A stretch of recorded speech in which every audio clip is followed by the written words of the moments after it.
I'm going to talk now a bit about the tweets from Neil Mosley, which I think are opening up new space about online learning, online universities. Exeter's relevant to that, but the video from the Tech Exeter conference won't be out till sometime in December. So I'm gonna wait for that and see how it relates to Exeter specifically. There'll be a Tech Exeter breakfast the first Thursday, which is about the 5th, I think. And if they're still having trouble getting it all sorted out to upload, I'll just make something up after that. But I'm pretty sure the videos will be available, and mostly, well, the ones that relate to Exeter University and Exeter College were about artificial intelligence, how it's being used. But I think there's some implications to that, so there's scope there to relate these general ideas to Exeter specifically. But as I say, we'll come back to that later on. Neil Mosley is a consultant on online learning, and he does a couple of blogs or podcasts, one of which is transatlantic, so he compares notes with what's happening in the States, and he's got quite a wide scope of what he follows. And there's two blog posts he's done recently which I think are very interesting. The first one is about the options of online. He says that quite a lot of universities are looking at online as an extra way of getting an income. So they're leaving their main operation much as it is, but adding on offering postgrad courses or professional development courses online as an additional thing. But he's pointing out that it's actually getting quite a competitive market now. So there's existing suppliers of online learning, and it may not be as easy as it appears. So he's suggesting there's possibly more potential in collaboration, different sites sharing courses or offering courses to each other, or working together in different ways, so that students are offered a combination of online courses, not necessarily from the organisation they're close to, but also hybrid or what's the words? The different words for it, but using the spaces around them as well, and designing it in that sort of way. And I think that's interesting. I'm gonna just look at some of the suppliers of YouTube video who are based in the Southwest, using the Southwest quite loosely. So I'll get my notes together and read that out in a bit.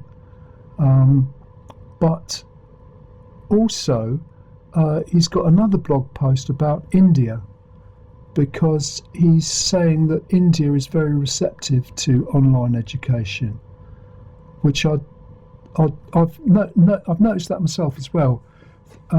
They've had government policy, so there has been. It turns up on the MOOC scene. It's noticed by Class Central, for example. The Indian government has come up with regulations as to what extent online courses can be recognised as part of certain qualifications. So I think it's up to 40. Some of them you can take 40% of the course online, and it's recognised different ways. But Neil Mosley has said if UK universities, for example, want to launch courses in India, they will find that the price expectations are very different to what they've been able to charge for postgraduates in the UK, which I think is probably very true.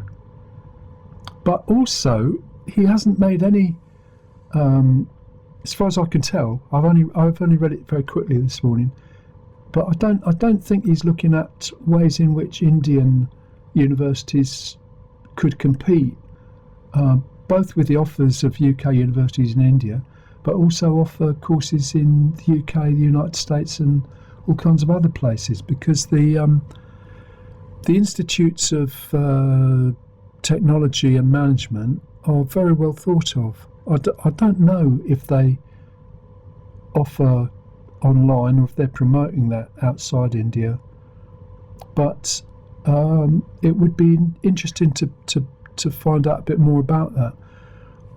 On December 10th, the Times Higher Education rankings for online learning will be published. I'm pretty sure that's the date, certainly sometime in December. And the other rankings that came out, I thought the Indian universities weren't very prominent, but that may not be.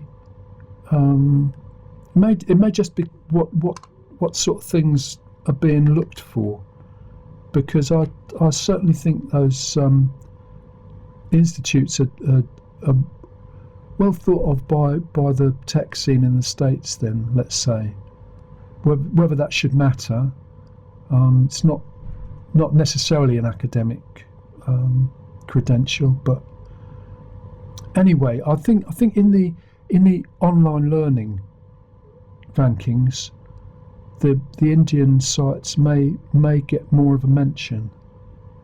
That's just a guess at this point, but we'll come back to it on future editions of the we don't know. There's many. This may seem a bit counter to the idea that we don't know, but actually it's still the same thing. I don't think anybody knows what is going to happen as education moves online. It's and it's just starting. I think both these blog posts from Neil Mosley are helping to loosen things up a bit. In India, as a way of looking at the price points, and UK as a place for collaboration between different sites.